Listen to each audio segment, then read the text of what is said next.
Bonjour, je suis ravie de vous retrouver en live pour une fois. C'est peut-être mon petit challenge de 2021, c'est d'être plus proche, de faire mieux connaissance avec vous. D'ailleurs, si vous voulez laisser des petits commentaires, vous avez le droit, ou de poser des questions aussi. Voilà, je me disais que pour commencer l'année, il y a un mot qui me tourne dans la tête, c'est le mot vulnérabilité. Vous me direz, c'est peut-être pas un mot hyper sexy. C'est vrai, c'est peut-être pas hyper sexy. Mais je crois que c'est un mot important. Je trouve que depuis qu'on est dans ce foutoir, cette crise, bon, je vais pas vous faire un truc sur le coronavirus, c'est promis. Mais depuis qu'on est dans cette situation, on est de plus en plus confronté à notre vulnérabilité individuelle, collective, professionnelle. Et on voit bien qu'il y a une lassitude, en tout cas moi ce que je vois avec mes clients, c'est cette espèce de carcan, hein, un peu comme quand les vêtements sont un peu trop serrés. Ce carcan, ce poids. Et puis j'en vois beaucoup qui essayent encore, malgré tout, d'être dans la maîtrise. Vous savez le fameux « Oh là, mais moi je gère ». Moi je ne sais pas ce qui gère, je ne sais pas ce qu'on peut gérer aujourd'hui. On n'a pas de visibilité, il n'y a pas beaucoup de bonnes nouvelles. Et je trouve que c'est vraiment une époque pour peut-être nous réconcilier avec notre vulnérabilité. Accueillir notre vulnérabilité. Voilà ce que je voulais vous partager aujourd'hui. Alors, quel est le lien entre la vulnérabilité et ce que moi je sais faire? Moi, je suis coach, j'accompagne sur des thématiques de gestion du stress, gestion des émotions, sur le management, sur la posture. Et en fait, quand je refuse ma vulnérabilité, quand j'essaye de maîtriser, moi je vois auprès de mes clients les effets que ça produit.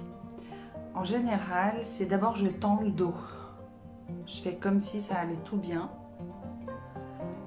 comme si je me mettais un masque. Sauf que, avec nos émotions, quand elles sont trop intenses, le masque tombe assez rapidement. Et là, j'arrive à des niveaux d'hypersensibilité. Je pleure pour un rien, je m'énerve pour un rien, je dors mal. D'ailleurs, ma concentration, c'est pas génial, etc., etc., etc. Alors que, quand j'accueille ma vulnérabilité, que j'accueille le fait que je suis imparfaite et que c'est ok, que j'accueille le fait que je suis sensible et que c'est ok, et que c'est plutôt bon signe, hein, c'est ce qui fait que je suis humaine, vous êtes humain. Et c'est ça aussi qui fait notre richesse, c'est ça qui fait aussi notre profondeur. Et bien, quand j'accueille cette vulnérabilité, quand j'accueille cette imperfection, je vais être capable d'accueillir mes émotions.